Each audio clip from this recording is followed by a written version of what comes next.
Good afternoon, y'all. Amber with Control Your Money. Out in Miami, sunny, very sunny Miami, Florida, where I'm located. I'm on the way to a dental appointment. Funny story about that. Through my insurance, I get covered for 2 free cleanings a year, but I'm trying to be better about my dental health, so I get 3.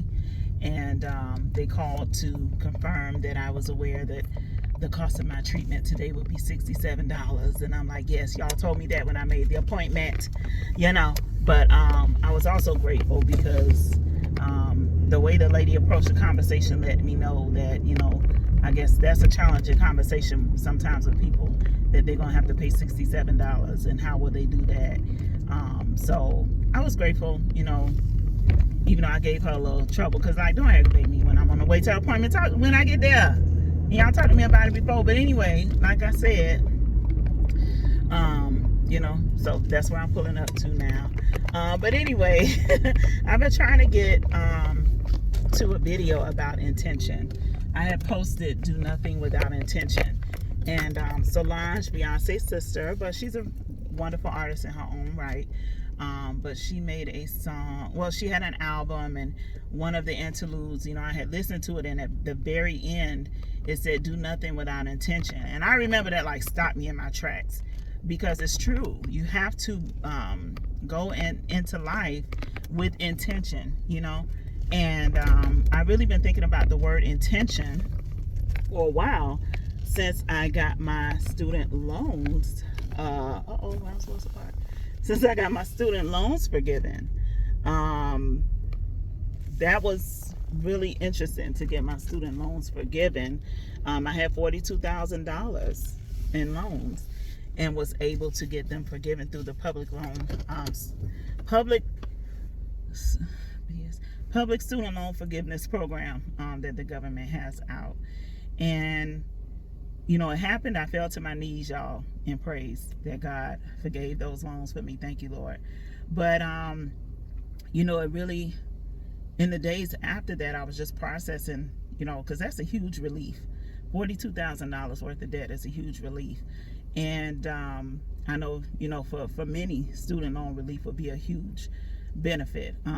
So I'm just grateful that I was able to get that. But in the following days, I really thought about, the intention of the way that I even went into my student loans. Because I remember when I first had my initial balance, which was from undergrad. By the way, I had more of a balance because of my graduate degree than my undergrad. But anyway, when I went into the idea of repaying my loans, I remember everybody I spoke to about it, I said, I'm going to treat it like a mortgage, and I'm just going to take the 30 years it takes to pay it off. I'm not going to make any effort to pay that off early, because I just didn't want to. To me, student loan was basically the equivalent of a mortgage, and you go into a mortgage in a lot of ways saying, okay, well, I know I agreed to 30 years, and I'm just going to take the time to pay it off, because there's other things I could be doing with my money than paying that off early, and I'm glad that I did that, because in the end, $42,000 was forgiven. By the way, over the time that I paid my loans, I did pay basically the amount of my loans. It's just that so much of it was going to interest that at the end of the day, I still owed like 70% of what I initially took out, with the remaining interest. So, but that was my intention, and then it led me to thinking about budgeting, and how budgeting itself is an intention. When you budget, you are saying, well, I know that this amount is coming to me, and these are the ways that I intend to spend it. And because of that intention, I really feel like the intention, and some may even refer to intention as manifestation, like your and by the way, I see that little hair sticking up. After this dental appointment, I have a hair appointment. That's for my brother Albert. I love you. But I appreciate you being concerned about my hair and for giving me the heads up about the hair appointment. Thank you. Which is in my budget, by the way. We'll talk about that another day. But intention is just so important. You are really driving the outcome that you're looking for by setting an intention. And I really feel like people, if we could all think of a budget as an intention, versus a restriction, versus a burden or a chore.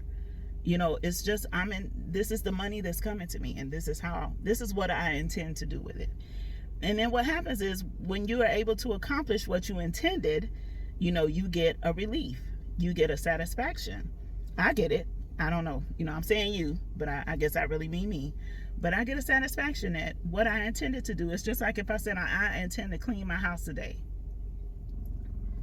Y'all pray for me, eh? But anyway, if I said I intend to clean my house today, and at the end of the day, when I get into bed and I'm ready to go to sleep, my house is cleaned. I did what I said I was going to do. That brings a huge level of satisfaction for me. I hope I get there over the weekend at some point. But anyway, you know, intention. Do nothing without intention. A budget is an intention. A budget. I'm trying to look at the camera. A budget is an intention. So that's my quick little word for the day. I'm glad I finally got around to it. I've been intending to do this message, so I finally got it done. I hope y'all receive it, and I'm looking forward to more quick messages in the future. In the meantime, control your money. Payday Friday, by the way, the money drop. Payday Friday. I gotta finish my budget when I get to my hair appointment. Finish paying my bills according to my budget. So y'all have a great day. Bye.